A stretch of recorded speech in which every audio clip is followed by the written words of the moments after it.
Hello student, स्वागत है आपका आईसीटी वर्चुअल क्लासेस में। मैं हूं कविता, आपकी बायो टीचर। उम्मीद करती हूँ आप सभी अच्छे होंगे और स्वस्थ होंगे। तो क्लास आज हम नया यहाँ पर प्रैक्टिकल स्टार्ट करने जा रहे हैं, जिसमें आपका जो एम होगा वो है आप स्टडी करेंगे मॉडिफिकेशन ऑफ रूट्स, यानी कि रूट्स की मॉडिफिकेशन के बारे में हम स्टडी करेंगे, जानेंगे कौन कौन सी मॉडिफिकेशन आती है। मॉडिफिकेशन का मतलब क्या, देखिए रूट आपने देखी है। जनरली जब हम कहते हैं कि रूट्स क्या होती हैं, आपने कहा कि जो मिट्टी होती है, मिट्टी के नीचे वाला जो पोर्शन होता है वो आपका रूट वाला पोर्शन होता है। जब आप छोटी क्लासेस में थे तब आपने पढ़ा था, आपके पास आती हैं जो टैप रूट आती हैं और फाइब्रस रूट आपके पास आती हैं। ठीक है, यही हमने बात की थी।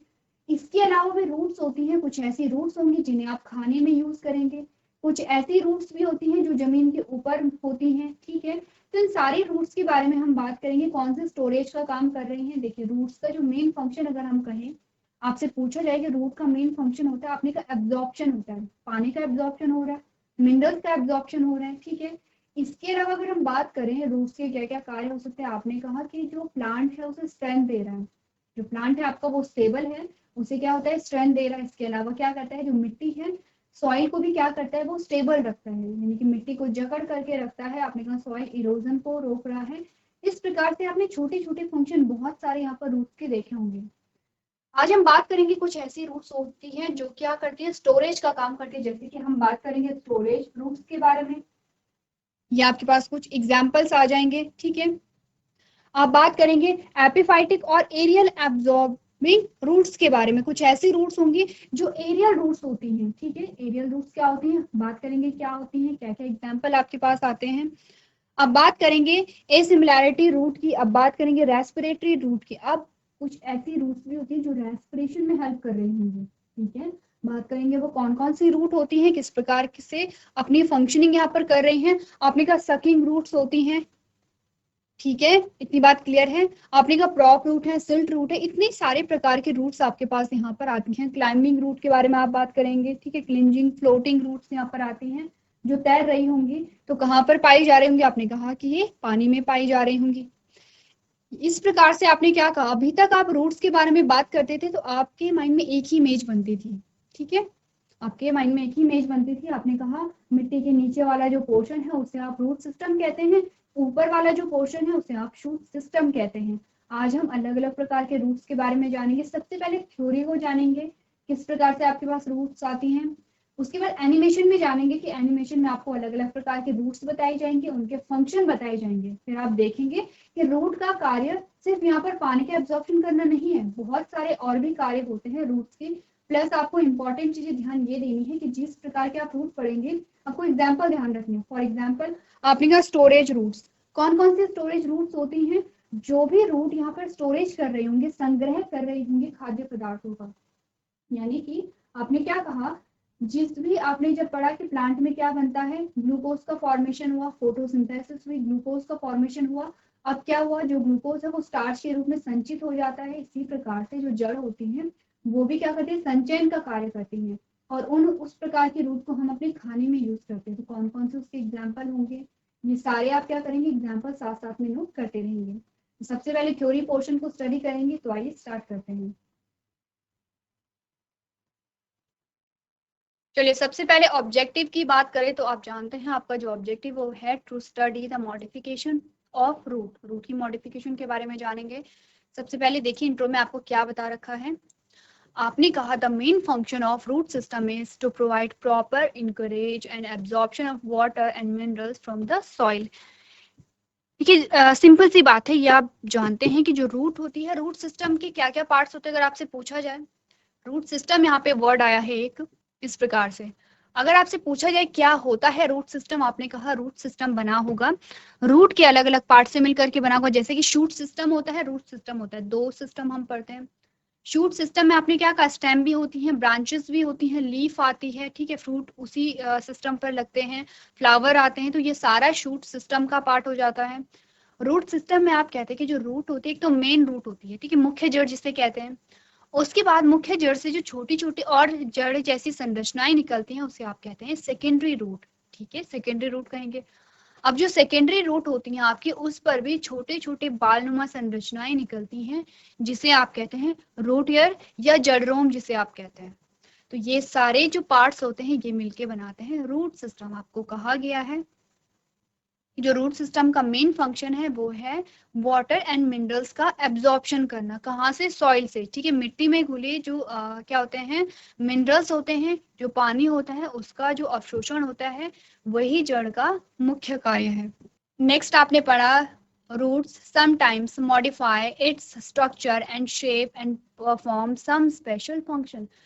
कभी कभी क्या होती है, जो जड़ें होती हैं वो अपने आप को रूपांतरित कर देती हैं, अपने आप को मॉडिफाई कर देती हैं, यानी कि एक जो बेसिक सा स्ट्रक्चर आप देखते हैं उससे हटके एक अलग स्ट्रक्चर आपके पास आता है। क्या क्या बदलाव करती है रूट अपने में, कैसे रूपांतरित करती है?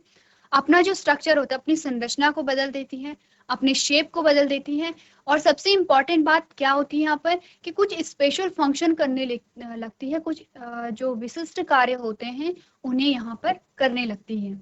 ठीक है, जान गए आप रूट क्या होती है, रूट सिस्टम क्या होता है, और रूट ने जब खुद को मॉडिफाई किया, अपने आप को रूपांतरित किया, तो कैसे कैसे क्या स्ट्रक्चर में चेंजेस आए, शेप में चेंजेस आए, और अब ये सिर्फ पानी का एब्जॉर्प्शन या मिनरल्स का एब्जॉर्प्शन नहीं बल्कि और भी कुछ फंक्शन कर रही है। ठीक है, नेक्स्ट आपको कहा गया let's see some of the modifications of root, यानी कि अब देखते हैं कि रूट के कौन कौन से मॉडिफिकेशन आपके पास आते हैं। कुछ यहाँ पर इमेजेस आपके पास बनी हुई है। ठीक है, अब इसे डिस्कस करने से पहले जब आप छोटी क्लासेस में थे तब आपके पास एक चैप्टर आया था जिसमें आपने पढ़ा था पार्ट्स ऑफ प्लांट्स के बारे में। ठीक है, आपने पढ़ा था पार्ट्स ऑफ प्लांट्स के बारे में, आपने पौधे के अलग अलग भागों के बारे में पढ़ा था। और अब आपने क्या किया था, आपने कहा था एक टेबल आपने बनाई थी जिसमें आपने कहा था पार्ट्स ऑफ प्लांट्स यानी कि पौधे के भाग आपने लिखे थे। अब आपने कहा था कि खाने योग्य भाग कौन सा है, यानी कि पौधे का खाने योग्य भाग कौन कौन सा है वो आपने वहां पर लिखा था। तो आपने कहा था कि जड़ के रूप में आप किन प्लांट्स को यूज करते हैं, यानी कि किन पौधों की जड़ों को आप खाते हैं, उसके एग्जाम्पल आपने लिखे थे। दूसरा आपने कहा था किन पौधों के तने हैं जो आप खाने में यूज करते हैं, वो ऐसे कौन से पौधे हैं जिनकी पत्तियों को आप खाते हैं, ऐसे कौन से पौधे हैं जिनकी फूलों को आप खाते हैं, ऐसे कौन से पौधे हैं जिनके बीजों को आप खाते हैं। तो आप समझ रहे हैं आपको क्या कहा गया था? जब आपको ये कहा गया था कि ऐसे कौन से पौधे हैं जिनकी जड़ों को आप खाते हैं, तब आपने एग्जाम्पल में क्या क्या लिखा था? आपने कहा था कैरेट है, गाजर, रेडिश यानी कि मूली, टर्निप्स है, ठीक है, शलजम जिसे आप कहते हैं, स्वीट पोटैटो था, डैलिया था। ये कुछ एग्जाम्पल आपने लिखे होंगे जब आपने कहा होगा कि ऐसे कौन से पौधे हैं जिनकी जड़ों को आप यहाँ पर खाते हैं। ये आपके पास एग्जाम्पल आ गया है। इस प्रकार की जो रूट्स होती हैं इन्हें आप कहते हैं स्टोरेज रूट। अब जैसे कि नाम ही हमें बता रहा है स्टोरेज रूट का क्या मतलब होगा, ऐसी जड़ें जो कि क्या कर रही हैं, संग्रह करने का कार्य कर रही हैं। आपने पढ़ा storage roots become fleshy by the accumulation of stored up food. जो यहाँ पर स्टोरेज रूट होती हैं वो फ्लैशी हो जाती हैं। क्यों फ्लैशी हो रही हैं? क्योंकि वो क्या करती हैं, भोजन का संग्रह करती हैं। Very often the aerial parts of these plants die out during unfavorable seasons.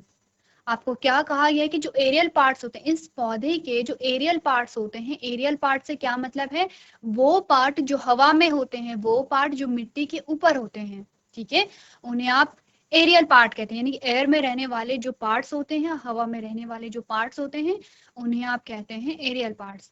तो जब अनफेवरेबल सीजन आते हैं, अनफेवरेबल सीजन का मतलब क्या है, प्रतिकूल परिस्थितियां जब आती हैं। देखिए हर एक चीज के एक सीजन होता है, आपने देखा होगा। आपने कहा कि हर एक जो यहाँ पर आजकल आप देख रहे हैं, जैसे सर्दियों के टाइम पे आप मूली बहुत यूज करते हैं, मूली आप उगा रहे हैं, एक सीजन है, ठीक है।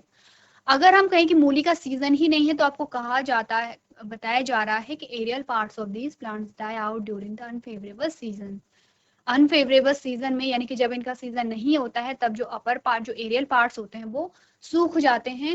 And when the season become favourable again new birds sprout either from the underground fleshy root itself or from a small bit of stem above.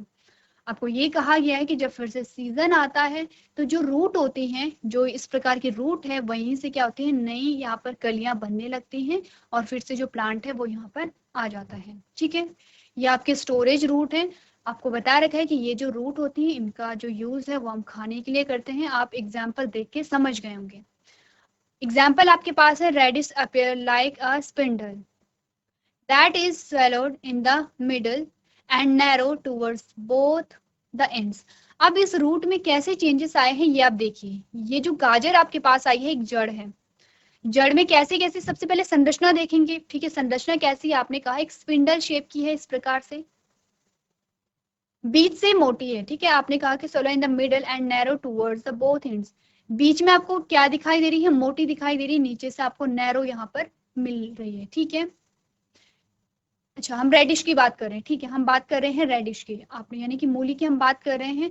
हमने कहा जो रेडिश होती है वो क्या है, यहाँ पर स्पिंडल शेप की है और क्या है, बीच से मोटी है, अपर और लोअर एंड से क्या है, यहाँ पर नैरो है। अगर आप कंपैरिजन करेंगे तो आपने कहा कि नीचे से आपको नैरो क्लियरली दिखाई दे रही है, ऊपर से स्लाइटली क्या है, नैरो होगी बीच के कंपैरिजन में। ठीक है, this type of root is known as a fusiform root. क्या कहते हैं इन्हें, फ्यूजिफॉर्म रूट इन्हें कहते हैं। इनका स्ट्रक्चर आपने देख लिया है। ठीक है, अगर बात करें टर्निप की, ठीक है, अब हम बात कर रहे हैं किसकी, शलजम की हम बात कर रहे हैं, तो आपको क्या कहा गया है, it is spherical at the base and suddenly tapping towards the apex. कैसी है, सिलिंड्रिकल है इस प्रकार से, और नीचे से आपको इस प्रकार से लोअर पोर्शन ये है, अपर वाला पोर्शन आपको ये दिखाई दिया है। It looks like a top end is known as a napiform root. अब ध्यान दीजिए, आपने कहा शलजम कैसी रूट है, देखिए सारी रूट्स कैसी हैं, स्टोरेज रूट्स हैं। अब इनकी संरचना के आधार पर इन्हें अलग अलग नाम दिया गया है, जैसे कि रेडिश को आपने कहा फ्यूजिफॉर्म रूट। ठीक है, रेडिश को आपने क्या कहा, फ्यूजिफॉर्म रूट कहा। वहीं आपने टर्निप को क्या कहा, आपने कहा नैपिफॉर्म रूट कहते हैं। किसे कहेंगे, नैपिफॉर्म रूट इसे कहते हैं। अब आते हैं स्वीट पोटैटो पे। इस प्रकार से स्वीट पोटैटो आपने देखा होगा, the adventitious root become swollen and do not assume any shape and are known as a tuberous root। आपको कहा गया है कि जो स्वीट पोटैटो है उसे आप ट्यूबरस रूट कह रहे हैं। ठीक है, कैसे होता है इनमें, आपने कहा जो एडवेंटिशियस रूट होती हैं, एडवेंटिशियस रूट अगर हम, आपने दो प्रकार की जड़ें पढ़ी हैं, जड़ के बारे में आपने पढ़ा है, दो प्रकार की जड़ें हमने पढ़ी हैं। आपने कहा ट्रू रूट होती हैं। ट्रू रूट का मतलब होता है कि जिनका फॉर्मेशन रेडिकल से होता है। अब रेडिकल क्या है, देखिए जब आपने सीड पढ़ा होगा, बीज पढ़ा होगा, तो बीज में आपने क्या कहा, बीज के जो पार्ट होते हैं, आपने कहा कॉटलीडॉन होते हैं बीज में, जिसके आधार पर आपने कहा था मोनोकॉटलीडॉन एंड डाइकॉटलीडॉन। आप एग्जाम्पल में ले लीजिए एक मटर का दाना और एक गेहूं का दाना ले लीजिए। अब आपने देखा मटर का जो दाना है वो दो पार्ट में खुद ही डिवाइड हो जाता है, खुद ही आप दो पार्ट में उसे देखते हैं कि वो क्या है, दो भागों में विभाजित है। अगर आप गेहूं के दाने को देखेंगे तो गेहूं का दाना खुद से दो बराबर भागों में विभाजित नहीं हो सकता है। तो जो बीज दो बराबर भागों में विभाजित हो रहा है उसे आप डाइकॉटलीडॉन कहते हैं, और जो दो पार्ट आपके पास आए हैं वो क्या है, यहाँ पर कॉटलीडॉन है। तो दो कॉटलीडॉन है तो आप डाइकॉटलीडॉन कह रहे हैं। गेहूं में आपने क्या देखा कि जो बीज है वो दो बराबर भागों में खुद ब खुद नेचुरली वहां पे डिवाइड नहीं करेगा। आपने कहा एक ही कॉटलीडॉन है तो मोनोकॉटलीडॉन आप इसे कहते हैं। जो डाइकॉटलीडॉन है उनमें दो पार्ट होते हैं, रेडिकल और प्लूम्यूल। ठीक है, रेडिकल से क्या होती है, रेडिकल से जब जो बीज है, जब आप बीज को बोते हैं तो बीज में अंकुरण होता है, जब अंकुरित होता है तो रूट भी बनती है, तो शूट भी बनता है। तो रेडिकल वाला जो पोर्शन है वहां से रूट बनती है। जब रेडिकल से रूट बनती है तो उसे आप कहते हैं कि ये ट्रू रूट है। जब रेडिकल के अलावा किसी और पार्ट से रूट बनती है तो उसे आप क्या कहते हैं, यहाँ पर एडवेंटिशियस रूट कहते हैं। ठीक है, इतनी बात क्लियर है। यही आपको कहा गया है कि जो एडवेंटिशियस रूट होती हैं वो थिक हो जाती हैं, मोटी हो जाती हैं, कोई शेप यहाँ पर एक पर्टिकुलर शेप आपको नहीं मिलता है, और इस प्रकार के रूट को आपने क्या कहा, ट्यूबरस रूट कहा। किसकी बात हो रही है यहाँ पर, स्वीट पोटैटो की। तो देखिए एक बार स्ट्रक्चर देखिए और एनालाइज कीजिए। अभी तक हम बात कर चुके हैं रेडिश की, टर्निप की और स्वीट पोटैटो की। चलिए अब नेक्स्ट हम बात करते हैं डालिया की। आपने पढ़ा in dahlia the adventitious root arises in the stem base and become a cluster. ठीक है, जो यहाँ पे डालिया है, जो यहाँ पर स्टेम का बेस होता है, ये स्टेम है, स्टेम का जो बेस है वहां पर जो एडवेंटिशियस रूट है वो यहाँ पर क्या बनाएंगे, डालिया को बनाती हैं। ठीक है, और एक क्लस्टर यहाँ पर बन जाता है, एक गुच्छा यहाँ पर बन जाता है। This type of root is known as a fasciculated root. ठीक है, किस क्या कहते हैं इस प्रकार के रूट को? फैसिकुलेटेड रूट कहते हैं। किसके लिए? डायलिया एग्जाम्पल आपके पास आए हैं। देख लीजिए कितने प्रकार के रूट आपने पढ़ ली हैं। आपने कहा कि स्टोरेज रूट्स हैं, लेकिन इन्हीं में आपने फ्यूजिफॉर्म पढ़ा है, जिसका एग्जाम्पल है रेडिश यानी कि मूली, फ्यूजिफॉर्म। नेक्स्ट आपने बात की है नेपिफॉर्म, जिसका एग्जाम्पल आपके पास टर्निप आता है। नेक्स्ट आपने पढ़ा है ट्यूबरस रूट, जिसमें आपके पास स्वीट पोटैटो एग्जाम्पल आता है। फैसिकुलेटेड रूट, जिसमें आपके पास डेलिया एग्जाम्पल आता है। ठीक है, नेक्स्ट आपने बात की है in mango ginger and in a Costus speciosus only the apex of adventitious roots become swollen like a single bead. This condition is called a nodules. ठीक है, यहाँ पर आपको एग्जाम्पल दिया गया है मैंगो जिंजर का। तो ये सारे रूट्स आप एक बार फिर से देखिए, स्टोरेज रूट इस प्रकार के हैं, क्या क्या इन्हें कहा जाता है वो आपको नोट करना है। रेडिश को फिर से हम रिपीट करते हैं, फ्यूजिफॉर्म कहा जा रहा है। टर्निप को आपने नेपिफॉर्म कहा है। ठीक है, स्ट्रक्चर के बेसिस पे आपको कह रहे हैं। स्वीट पोटैटो ट्यूबरस आप कह रहे हैं, और डेलिया आपने कहा कि फैसिकुलेटेड होता है। ये बात क्लियर है? एक प्रकार की रूट आपने पढ़ ली है। अब जो दूसरा प्रकार आपके पास आता है वो है एपिफाइटिक और एरियल एब्जॉर्बिंग रूट्स। कुछ इस प्रकार के रूट्स आपके पास आएंगी। देखते हैं क्या क्या चीजें इनमें आपको बताई गई हैं। चलिए पढ़ लेते हैं आपको क्या क्या चीजें बताई गई हैं एपिफाइटिक और एरियल एब्जॉर्बिंग रूट के बारे में। आपने कहा एपिफाइटिक और aerial absorbing roots are the peculiar common root seen in hanging from the orchids. ठीक है, epiphytes are provided with these aerial roots in addition to the clinging root। अब आपको जो रूट यहाँ पर दिखाई गई है कैसी है? हैंगिंग रूट, जैसे कि आपको यहाँ पर दिखाई गई कैसी रूट है? हैंगिंग रूट यहाँ पर है। The aerial roots are greenish and covered with a spongy pollen tissues with which they absorb atmospheric moisture। अब आपको कहा गया कि जो एरियल रूट्स होती हैं वो कैसी होती है? ग्रीनिश होती हैं। तो नॉर्मली आप जब रूट को देखते हैं तो आपने क्या कहा? रूट क्या होती है? ब्राउन कलर की रूट्स आपने देखी है, लेकिन जैसे कि आपने ऊपर देखा यहाँ पर आपको अलग अलग कलर की रूट्स दिखाई दी हैं। यहाँ पर आपको कहा गया कि जो एरियल रूट्स होती हैं वो ग्रीनिश कलर की होती है। ग्रीन कलर आपको यहाँ पर देखने को मिला है। और क्या होती है? एक स्पॉन्जी टिश्यू यहाँ पर होता है जिससे कवर होती है। तो ये किसमें मदद करता है? जो एटमॉस्फेरिक मॉइस्चर है, जो एटमॉस्फेयर में नमी है, जो वातावरणीय नमी है, उसे एब्जॉर्ब करने में मदद करता है। They also carry on a little carbon assimilation because of a chlorophyll. Such roots are also found in some aeroids. तो ये आपको बताया गया है किसके बारे में? एरियल रूट्स के बारे में। ठीक है, फंक्शन आप देख लीजिए। इनका फंक्शन आपने क्या देखा था? हम भोजन के रूप में यूज कर रहे हैं। इसका फंक्शन आपने क्या देखा? आपने कहा कि जो एटमॉस्फेरिक मॉइस्चर है उसे क्या कर रहा है? ये एब्जॉर्ब कर रहा है। ठीक है, नेक्स्ट आपके पास आता है एसिमिलेटरी रूट्स। चलिए पढ़ लेते हैं। तो सबसे पहले तो जो वर्ड्स आपके पास आए हैं एसिमिलेटरी रूट्स।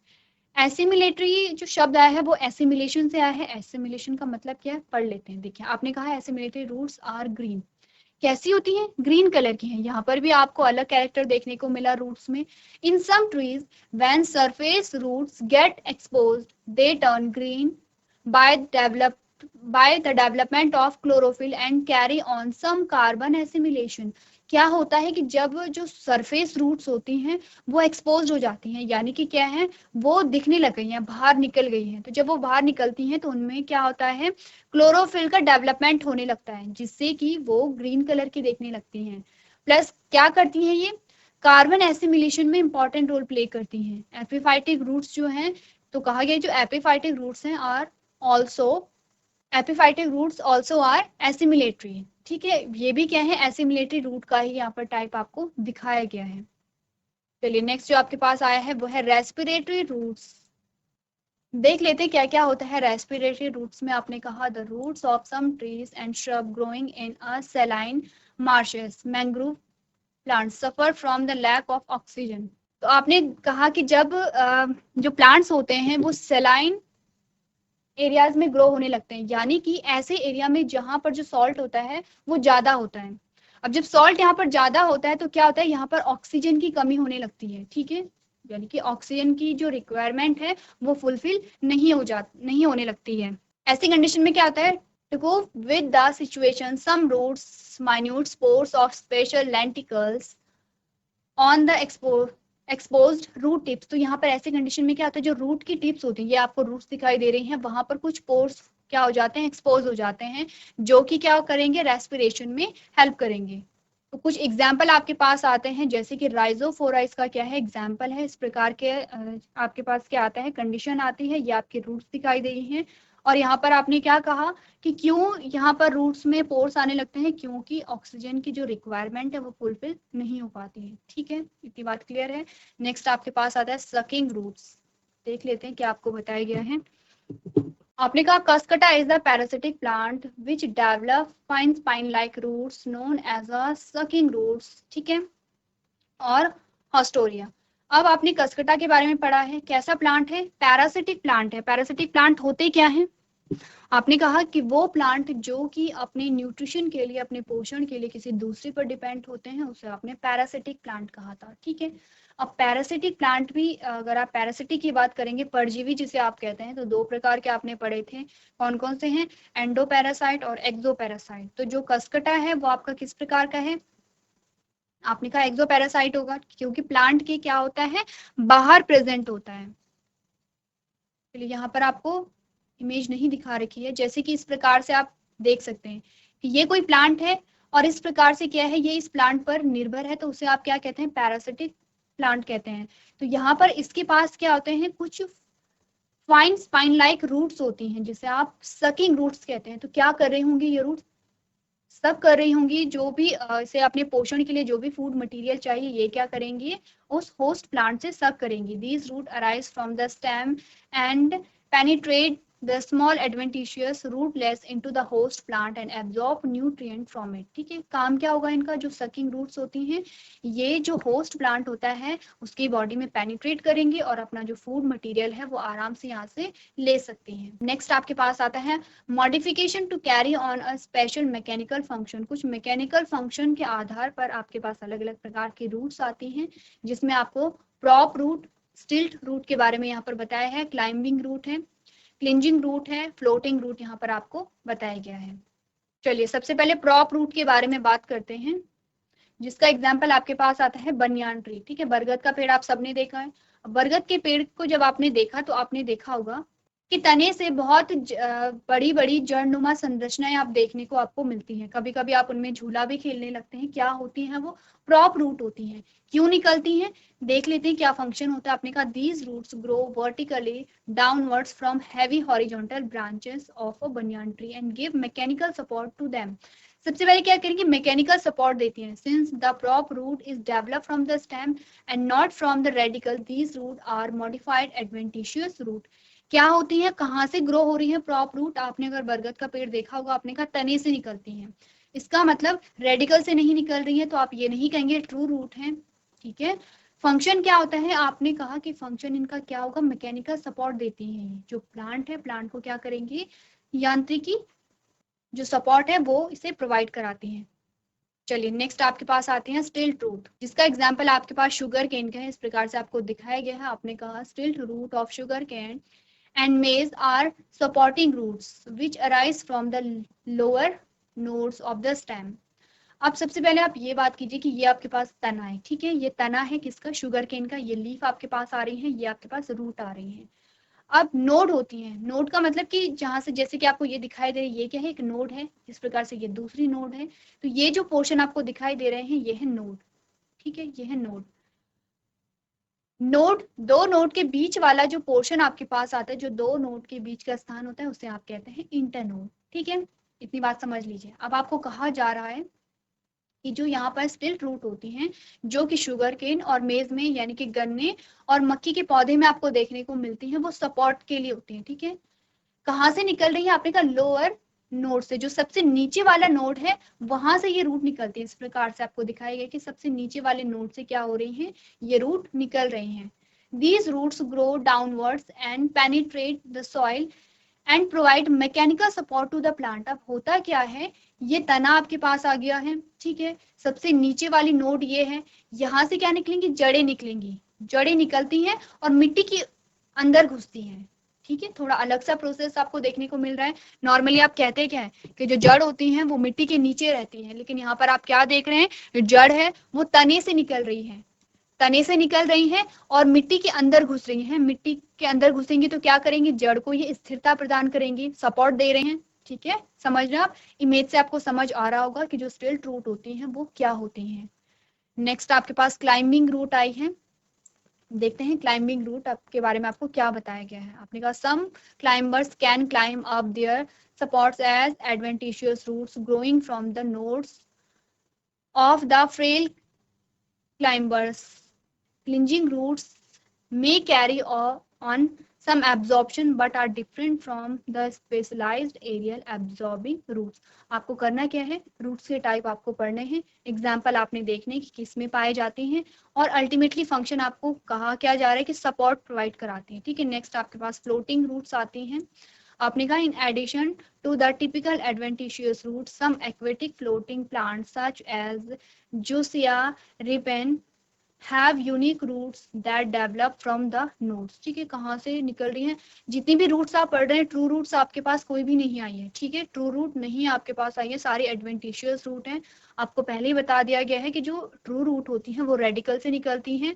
रेडिकल के अलावा अगर कहीं से रूट निकल रही है तो वो एडवेंटिशियस रूट आपके पास आ रही हैं। ठीक है, तो कहाँ से निकल रही है, स्टेम से निकल सकती हैं, अदर पार्ट से यहाँ पर निकल सकती हैं।